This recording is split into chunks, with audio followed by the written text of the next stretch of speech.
नमस्कार, मैं हूं आपके साथ शिल्पा तोमर और आप देख रहे हैं जनतंत्र टीवी। दिल्ली में कोरोना के नए मामलों की संख्या में लगातार कमी आ रही है।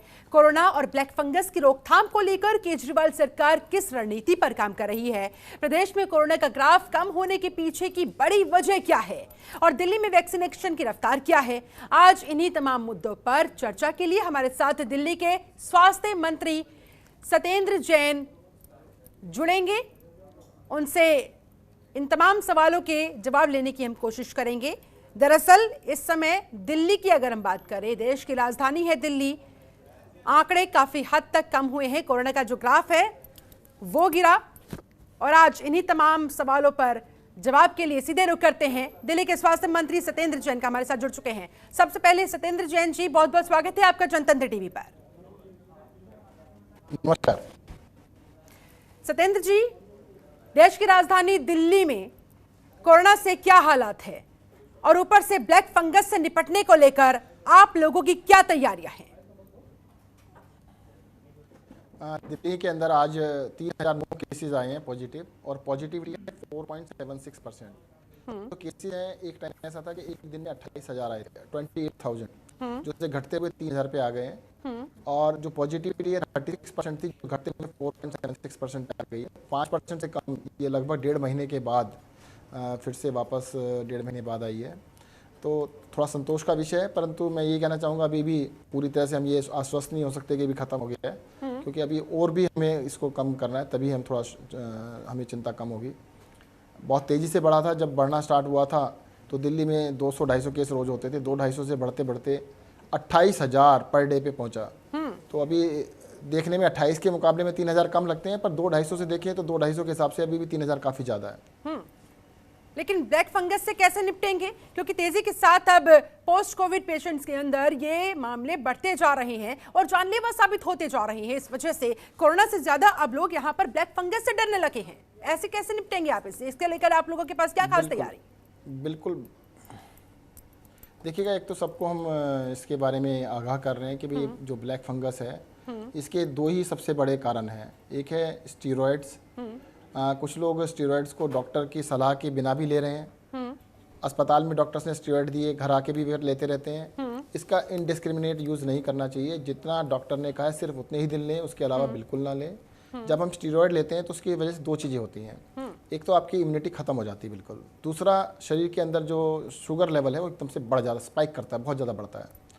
तो जब भी शरीर के अंदर शुगर लेवल बढ़ता है तो कोई भी वायरस है, फंगस है या बैक्टीरिया, उसको ग्रो करने का एनवायरनमेंट मिलता है, बहुत तेज़ी से ग्रो करता है। तो कहना ये है कि डायबिटीज़ को कंट्रोल में रखें, शुगर लेवल जो भी है आपका उसको कम से कम रखें। अगर आपको इंजेक्शन भी लगवाने पड़े कुछ दिनों के लिए शुगर कंट्रोल करने के लिए, तो उससे परहेज़ ना करें। कई पेशेंट हैं वो कहते हैं नहीं जी, इंसुलिन का इंजेक्शन मैं नहीं लगवाऊंगा। क्यों? क्योंकि मैं तो गोली लेता था। अरे भाई, आप फिर से गोली पे चले जाएंगे, ये 10-15 दिन की बात है, उसके बाद ठीक हो जाएगा। शुगर को बिल्कुल कंट्रोल में रखना चाहिए। दूसरा, स्टीरॉयड बिना किसी डॉक्टर के सलाह के बिल्कुल ना लें। तीसरा, स्टीरॉयड जब तक ले रहे हैं तब तक हर तरह की एहतियात रखें। जो ये फंगस है, ऐसा नहीं है कि एनवायरनमेंट में नहीं, एनवायरनमेंट में बहुत कॉमनली पाई जाती है, डस्ट में होती है, कंस्ट्रक्शन साइट्स पे अगर आप देखते हैं तो वहाँ पे बहुत आसानी से मिल सकती है, सड़ने वाली सब चीज़ों में हो सकती है। तो जब तक आप स्टीरॉयड पे रहे, मैं तो कहूँगा स्टीरॉयड छोड़ने के 1 हफ्ते बाद तक आपको बहुत ज़्यादा सावधानी रखने की जरूरत है, इन चीज़ों से बचने की जरूरत है। इन चीज़ों का ध्यान तो आम जनता को करना होगा। लेकिन जैन साहब, आप ये बताएं कि ब्लैक मार्केटिंग को लेकर आप लोग आखिरकार किस तरह से लगाम लगाने की तैयारी में है? क्योंकि देखा क्या था, कोरोना के समय में भी जो पेशेंट्स थे, रेमडेसिविर की कालाबाजारी की वजह से बहुत दिक्कतों का उन्हें सामना करना पड़ा था। और ऐसे में अब खबरें इस तरह की सामने आ रही है कि ब्लैक फंगस का जो इंजेक्शन है वो आउट ऑफ स्टॉक होता जा रहा है, उसकी भी कालाबाजारी की आशंकाएं तेज होती जा रही है। इसे कैसे रोकेंगे आप? देखिएगा, जो ब्लैक फंगस का इंजेक्शन है वो आउट ऑफ स्टॉक हो नहीं रहा है, हो चुका है, ऑलरेडी आउट ऑफ स्टॉक है। एकदम से अचानक काफ़ी सारे केसेज आए हैं। दिल्ली में 200 से ज़्यादा केसेज हैं, जिसमें दिल्ली के लोग भी हैं, दिल्ली से बाहर के लोग भी हैं। हाँ। हमने केंद्र सरकार से रिक्वेस्ट की हुई है इसके लिए। सारे देश की जो सप्लाई है, जो भी कंपनी बनाती है, सारी सप्लाईज को केंद्र सरकार ने अपने कब्जे में लिया है। वो कह रहे हैं जिस भी इस राज्य को देना होगा वो अपने कोटे के हिसाब से उसको देंगे। हाँ। और राज्य सरकार को जो मिल रही है, दिल्ली सरकार को जो मिल रही है, उसको हम डायरेक्टली हॉस्पिटल्स को दे रहे हैं। हम किसी केमिस्ट के थ्रू नहीं दे रहे हैं, सिर्फ डायरेक्टली हॉस्पिटल को मिलेगा जो एडमिटेड पेशेंट है उनका इलाज करने के लिए। तो दिल्ली के अंदर अभी तक ऐसे तो सुनने में नहीं आया कि मार्केट में कहीं भी मिल रहा है, ब्लैक मार्केटिंग में मिल रहा है। अगर इस तरह का कुछ भी होगा उसके खिलाफ सख्त कार्रवाई की जाएगी, उसको तुरंत उसके ऊपर सेक्शन लिया जाएगा।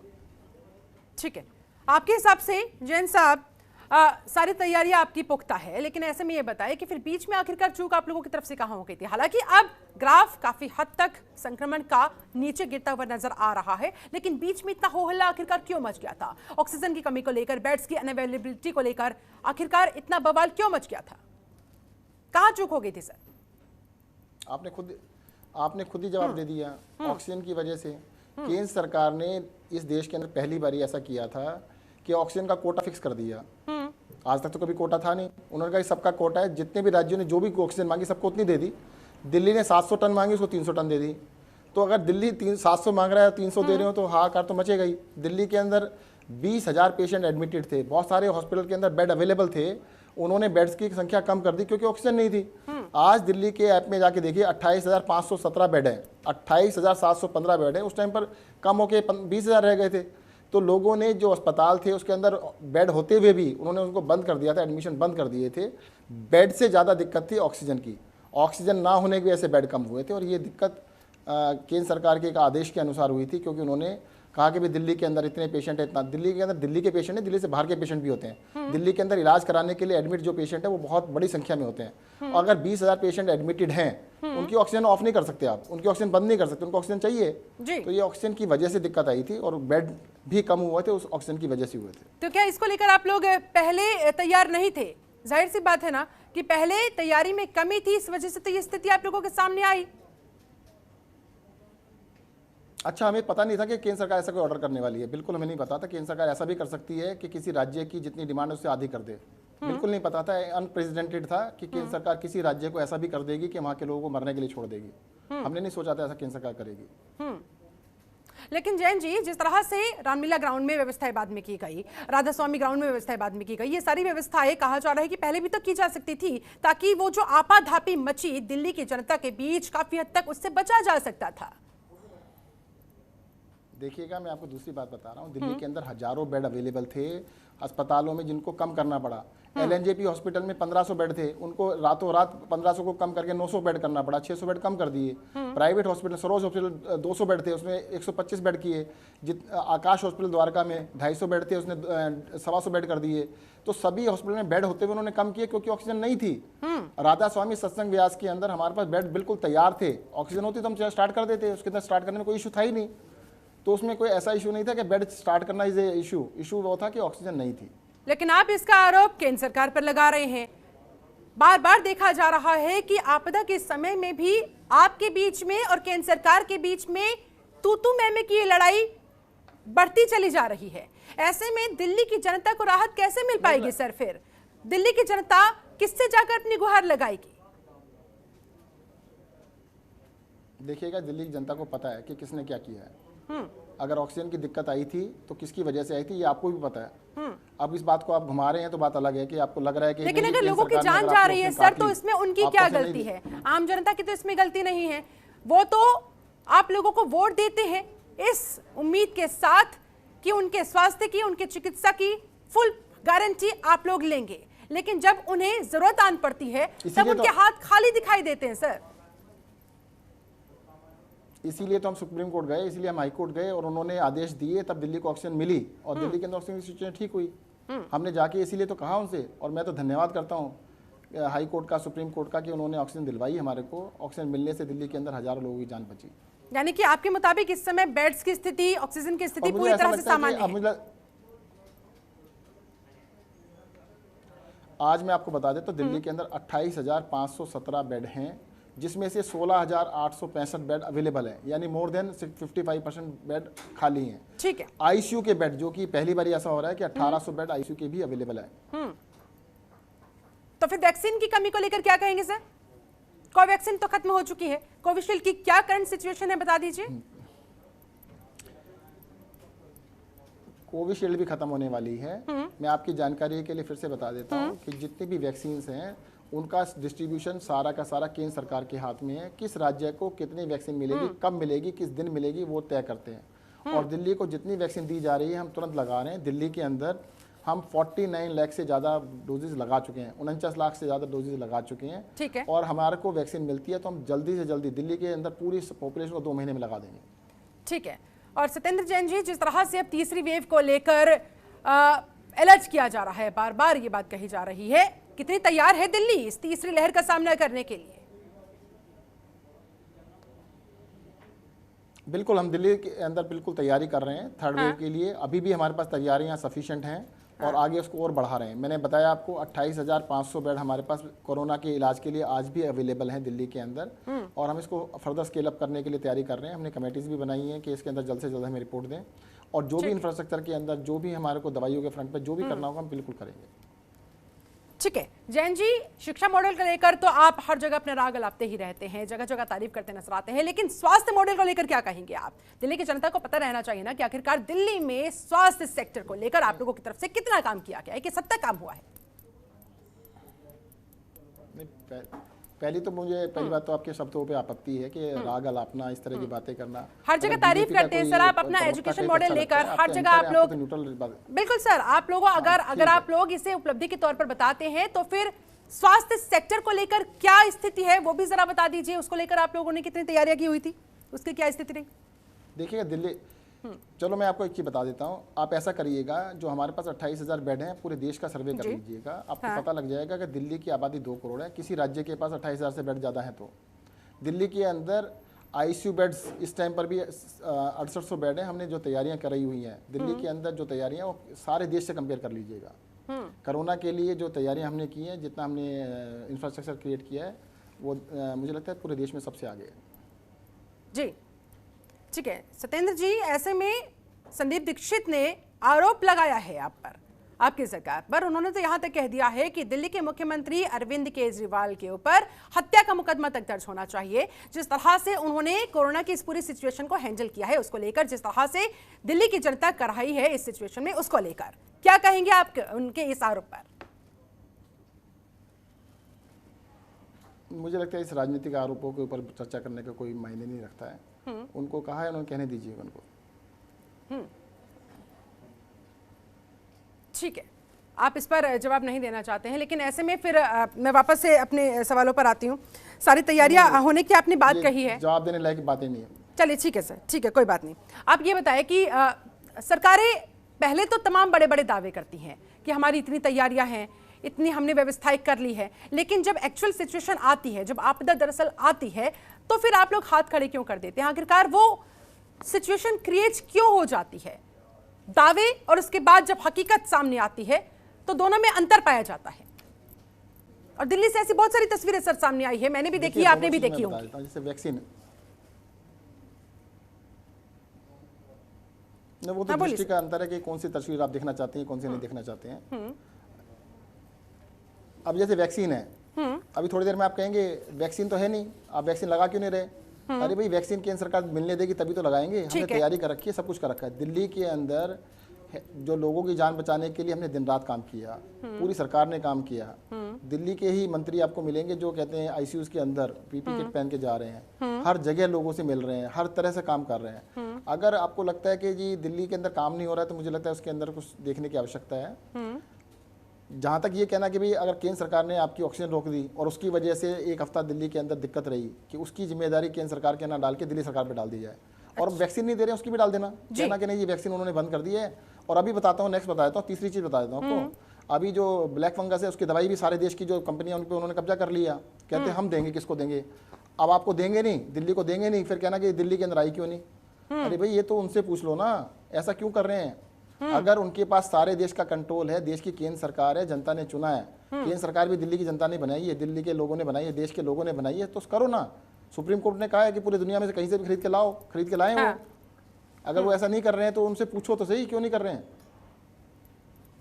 ठीक है सर, ब्लैक फंगस को लेकर मैं आपसे सवाल करती हूँ। 197 केसेस अब तक दिल्ली में सामने आ चुके हैं, आप ही के आंकड़े हैं, आप ही के मुताबिक मैं बात कर रही हूँ। कई राज्यों ने इसे महामारी घोषित कर दिया है। दिल्ली की क्या करंट सिचुएशन है? दिल्ली में अब 200 से ज़्यादा केसेस हो चुके हैं। ये 197 परसों का केस था, अभी आज शाम तक रिपोर्ट आएगी तो बढ़ चुके हैं। ठीक है। और 197 जो थे उसमें भी कुछ केसेस बाहर के थे, दिल्ली से बाहर के थे, कुछ दिल्ली के केसेस हैं। ठीक है। और काफ़ी बड़ी संख्या में है। नॉर्मली पूरे साल के अंदर भी इतने केस नहीं आते हैं। अभी ये कुछ थोड़े से पीरियड के अंदर 2-3 हफ्ते के अंदर इतने केस देखने को मिले, काफ़ी बड़ी संख्या है। तो यही तो मैं जानना चाह रही हूँ, क्या यहाँ भी अन्य राज्यों की तरह महामारी घोषित करते हुए पहले से ही जनता को आगाह कर दिया जाएगा कि भाई देखिए महामारी घोषित हो गई, यानी कि एक तरीके से लोग डबल ट्रिपल मोड पर, अलर्ट मोड पर चले जाते हैं ये सुनने के बाद? देखिएगा, महामारी तो केंद्र सरकार ने डिक्लेयर कर ही दी है। महामारी डिक्लेयर करने से इसकी इलाज नहीं हो रहा, इलाज होगा इसकी वैक्सीन इसकी दवाई आने से। दवाई केंद्र सरकार दे दे, इलाज हम कर देंगे। आपने मांगे इंजेक्शन से? 3 हॉस्पिटल को भी इसके लिए फिक्स कर दिया है कि जहाँ पे इलाज होगा। अभी फिलहाल कितने इंजेक्शन आप लोगों की तरफ से मांगे गए हैं? 1 लाख।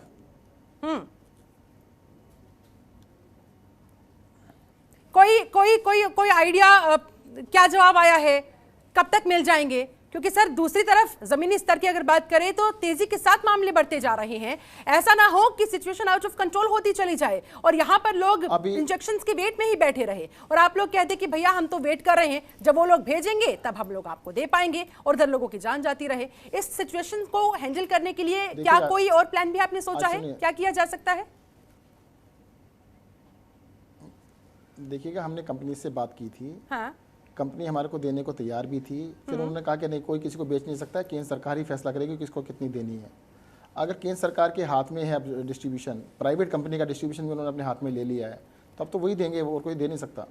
आप भी नहीं दे सकते, मैं भी नहीं दे सकता। तो यानी कि फिर आपकी रणनीति क्या है? रणनीति तो वही रही ना फिर कि भाई केंद्र सरकार कुछ करेगी तो आप लोग आगे कुछ कर पाएंगे, वरना नहीं।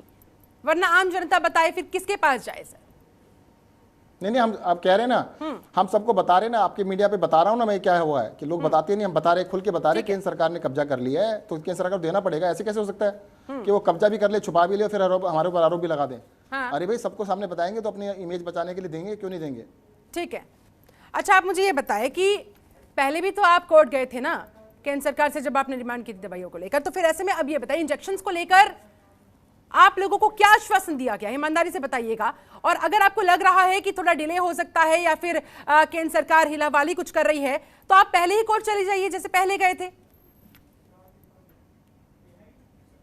नहीं, कोर्ट जाएंगे तो आपको बताएंगे, पहले नहीं बताएंगे, जाने के बाद पता लग जाएगा आपको। अच्छा, जवाब क्या दिया गया केंद्र सरकार की तरफ से एग्जैक्टली वो तो बताइए। कोई समय सीमा बताइए, कोई 10 दिन, 15 दिन, 20 दिन, महीना, 2 महीना, इतने समय में आपको हम दे देंगे, प्रोवाइड करा देंगे। हाँ, अभी उन्होंने सिर्फ 2000 डोजेस के लिए कंफर्म किया देने के लिए। और आपकी जानकारी के लिए मैं बता देता हूँ, एक पेशेंट को 5 से 6 इंजेक्शन एक दिन में लगते हैं, तो उसमें तो 150 पेशेंट का एक दिन का कोटा पूरा होता है। ये तो बहुत कम है सर, बहुत कम है। कई लोगों को ये भी लग सकता है, यही तो मैं बता रहा हूँ, जो हमने 1 लाख मांगे, 1 लाख ज़्यादा नहीं है। एक पेशेंट को 100 इंजेक्शन लगते हैं, मतलब 3 हफ्ते से लेकर 4 हफ्ते तक डेली 5-5, 6-6 इंजेक्शन लगते हैं। तो एवरेज 100 भी लगा लें तो ये सिर्फ 1000 लोगों के लिए 1 लाख इंजेक्शन बनते हैं। इसीलिए तो चिंता की बात है कि आपने 1 लाख इंजेक्शन मांगे, मात्र 2000 को फिलहाल अप्रूवल मिला है, वो भी अब तक आपके पास नहीं पहुंचे हैं। और वो भी जिस तरह से आप बता रहे हैं कि मात्र 1 दिन का कोटा है, क्योंकि 5 से 6 इंजेक्शन एक दिन पेशेंट को लग जाते हैं। तो फिर अब आप क्या करने वाले हैं? कोर्ट अभी क्यों नहीं चले जाते हैं सर? फिर किस बात का इंतजार कर रहे हैं? क्योंकि 197 केसेस से 200 पार पहुंच चुके हैं, कल को 300, 400, 500, तेजी के साथ तो मामले बढ़ते चले जाएंगे। तब आप लोगों के क्या हाथ पैर नहीं फूल जाएंगे फिर? अभी मैंने बताया, देखिए मैंने जो बताया ना, कोर्ट जाने वाला जो बात है वो टीवी पे नहीं बता सकते हैं। आपको जब जाएंगे तो पता लग जाएगा। हम बिल्कुल हर तरह से तैयारी कर रहे हैं, पर आपने मुझे अपॉर्चुनिटी दी, इसके लिए मैं आपका धन्यवाद देता हूँ। आपने जनता के सामने बात क्लियर करने का मौका दिया कि केंद्र सरकार ने पूरे देश की सप्लाई पे कब्जा किया हुआ है। और जरूर अब केंद्र सरकार को, क्योंकि अभी तक तो ये था कि राज्य सरकार के ऊपर तोहमत लगा दो कि राज्य सरकार को छोड़ दो कि ये इन्होंने क्यों नहीं दिया। अरे भाई, हम तो ले रहे थे, जब आपने कब्जा कर लिया आप किसी को देने नहीं दे रहे। राज्य सरकार को उतनी ही दवाई, उतनी ही इंजेक्शन मिलेंगे जितने आप अलाउ करेंगे। अभी केंद्र सरकार ने सिर्फ 2000 के लिए अलाउ किया है। आपने मौका दिया, ये बहुत बहुत धन्यवाद। और जरूर मुझे लगता है कि जब इनको पब्लिक को पता लगती है ना, सच्चाई पता लगती है, तो केंद्र सरकार भी देगी, ऐसा नहीं है नहीं देगी। चलिए ठीक है, ये बताएं कि जो दवाओं का प्रबंधन है, अन्य तमाम चीज़ों का प्रबंधन है, उसमें आप लोगों को इस समय किस तरह की दिक्कतों का सामना करना पड़ रहा है? क्या कुछ चुनौतियां आपके सामने हैं? क्योंकि तीसरी लहर की भी आशंका है, ऐसे में आपको अपनी तैयारियां और ज्यादा पुख्ता करनी होगी। मैंने अभी आपको थोड़ी देर पहले बताया था, बिल्कुल तैयारियां हमारी अभी भी हैं। 28,500 बेड हमारे पास हैं, जिसमें से 16,800 बेड खाली हैं, अवेलेबल हैं। इनको और हम बढ़ा रहे हैं। थर्ड वेव के लिए जो एक्सपर्ट्स हैं उन्होंने कहा है 4-5 महीने में ये वेव आएगी, हम इसको बड़े स्केल पर और भी बढ़ा लेंगे। और एक्सपर्ट्स ने ये भी कहा है कि अगर थर्ड वेव आती है तो कम से कम मिनिमम एकदम तुरंत 40,000 बेड्स की आवश्यकता पड़ सकती है। इसके मद्देनजर जाहिर सी बात है, अगर बेड्स इतनी ज्यादा जरूरत में आते हैं तो फिर उनके लिए ऑक्सीजन की भी रिक्वायरमेंट बढ़ जाएगी। इसको लेकर कितने तैयार है आप लोग? कहीं बात की हुई है इस स्थिति के मद्देनजर? अपने आप पहले से आप लोगों की कोई अंदरूनी तौर पर तैयारियां हो रखी हो? हाँ जी, बिल्कुल अंदरूनी तौर पर इससे तैयारियां चल रही हैं। हाँ। और वो सारी पब्लिक में करना मुश्किल है, क्योंकि करेंगे तो उसको पंचर किया जा सकता है। अच्छा, फिर ये बताएं कि ठीक है, व्यवस्थाएं आपने कहा मुकम्मल है, और आगे जो भी तमाम चुनौतियां हैं, चाहे वो तीसरी वेव को लेकर हो, चाहे वो ब्लैक फंगस बीमारी की चुनौतियों को लेकर हो, आप लोग पूरी तरह से सतर्क है, पूरी तरह से तैयार है। लेकिन जो पैनिक का माहौल दिल्ली की जनता के बीच में है, लोग वाकई में बहुत डरे सहमे हुए हैं, उन्हें समझ नहीं आ रहा है। पहले तो कोरोना से वो निपट नहीं पा रहे थे, और अब ब्लैक फंगस जिस तरह से तेजी के साथ अपने पैर पसार रहा है, पूरी तरह से उनका माइंड ब्लैंक हो चुका है। उन लोगों को आप क्या कहेंगे? कैसे वो पैनिक से दूर रहे? कैसे इस स्थिति में, इस क्रूशियल सिचुएशन में अपने आप को, अपने परिवार को संभालें? आप दिल्ली के स्वास्थ्य मंत्री हैं, उस लिहाज से क्या कहेंगे जरा? शिल्पा जी, देखिएगा, जब पैनिक दूर करने की बात करते हैं वो पसंद नहीं आती आपको। अभी मैं दोबारा से बता देता हूँ कि देखिएगा, ये जो ब्लैक फंगस है इसका इलाज बहुत कॉम्प्लिकेटेड है, बहुत मुश्किल है। उसमें इलाज की स्टेज पे जाने से अच्छा है 2 चीज़ों का बहुत ध्यान रखना है। फिर से रिपीट कर रहा हूँ, आप सुन लीजिएगा। स्टीरॉयड, कोरोना के इलाज के अंदर जान बचाने के लिए स्टीरॉयड दिए जाते हैं, जो लोग हॉस्पिटल में सबको दिए जा रहे हैं। ठीक है। तो जब स्टीरॉयड दिए जाते हैं आपकी इम्यूनिटी खत्म हो जाती है, तो आपको ध्यान रखना है कि इम्यूनिटी खत्म होगी तो ब्लैक फंगस आपके अटैक कर सकता है। तो उस टाइम पर आपको बहुत सावधानी रखनी है, और साथ ही साथ स्टीरॉयड देने की वजह से आपकी बॉडी के अंदर शुगर लेवल बहुत तेजी से बढ़ता है। दोनों चीजें आपके लिए खतरनाक हैं। तो जब तक स्टीरॉयड चल रहे हैं, और इवन उसके 1 हफ्ते बाद तक, आपको स्टीरॉयड चलने के 1 हफ्ते बाद तक बहुत सतर्क रहना है कि डस्ट से दूर रहना है, कंस्ट्रक्शन साइट से बिल्कुल दूर रहना है, सड़ी हुई चीज़ों से दूर रहना है। उनसे अगर बचेंगे तो ब्लैक फंगस से आप बच सकते हैं। दूसरी चीज़, स्टीरॉयड का इनडिस्क्रिमिनेट यूज़ बिल्कुल ना करें, बिना डॉक्टर के बताए बिल्कुल स्टीरॉयड ना लें। बहुत सारे लोग हैं डे 1 से स्टीरॉयड खुद ही स्टार्ट कर देते हैं, खुद ही डॉक्टर बन के बैठ गए हैं। डॉक्टर ने अस्पताल में स्टीरॉयड दिए, घर जाके भी वो खा रहे हैं, डॉक्टर ने बताया ही नहीं तब भी खा रहे हैं। तो पहली चीज़ है, स्टीरॉयड का इनडिस्क्रिमिनेट यूज़ ना करें। दूसरी चीज़ ये है कि अगर शुगर लेवल है तो उसको डॉक्टर की सलाह से कंट्रोल करें। कई लोगों को लगता है कि नहीं, मैं तो दवाई लेता था, मैं इंसुलिन का इंजेक्शन नहीं लूंगा। ले लीजिएगा, 15 दिन की बात है, 10 दिन की बात है। शुगर को कंट्रोल रखिएगा। अगर आपके शरीर में शुगर का लेवल बढ़ता है, जो गिरे हैं, तो आप सुन लीजिए ना पूरी बात। हाँ, आपको सर, ठीक है सर, ठीक है, लोगों को इस बात का ध्यान रखना होगा। पैनिक की सिचुएशन से पैनिक को खत्म करने की बात कर रहे थे ना, पैनिक तो आप बढ़ा रहे हैं, पैनिक तो कम करना नहीं चाहते आप। नहीं नहीं, ठीक है सर, ठीक है sir, okay okay, continue yourself sir. देखिएगा, मैं ये बता रहा हूँ कि अगर शुगर लेवल हमारे शरीर में बढ़ता है, वायरस, फंगस और बैक्टीरिया, उनको ग्रोथ करने का एनवायरनमेंट मिलता है, बहुत तेज़ी से बढ़ता है। वो हमारे हाथ में है, हमें हर हालात में शुगर लेवल को कंट्रोल में रखना है, अगर हमने स्टेरॉयड लिए हैं तो। ठीक है सर।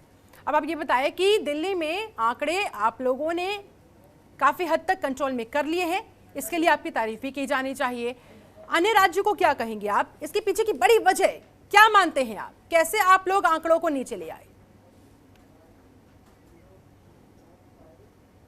देखिए, इसमें एक तो लॉकडाउन का काफ़ी बड़ा योगदान रहा है। दिल्ली के अंदर 1 महीने से ऊपर हो गया लॉकडाउन को। ठीक है। दूसरा, लोगों ने इसको बहुत ही, अभी देखो, जब डर बैठा था, डर की वजह से लोगों ने कोविड अप्रोप्रिएट बिहेवियर का पालन किया है। इलाज के अंदर लोगों को मतलब प्रॉपरली इलाज किया गया, आइसोलेट किया गया है, ट्रीट किया गया है। हाँ। तो सारी चीज़ें मिला के एकदम से उसका इफेक्ट आ रहा है, और ये काफ़ी तेज़ी से आ रहा है। पर मैं तो ये कहना चाहूँगा, देखो, थोड़ा डर बना भी रहना चाहिए। अभी जो ये वेव आई, उससे पहले लोगों को बिल्कुल ऐसे हुआ था कि भाई चलो अब तो बिल्कुल ठीक हो गए हैं, लोग घूम रहे हैं, पार्टियां कर रहे हैं, आधी आधी रात तक पार्टियां चल रही हैं, सैकड़ों लोग इकट्ठे हो रहे हैं। तो वो सब चीज़ों से बच के रहने की जरूरत है। अभी लोग डरे हुए हैं और बचे हुए हैं। सर केसेस कम हो गए हैं, लॉकडाउन भी खुलने वाला है, क्या संभावना है सर?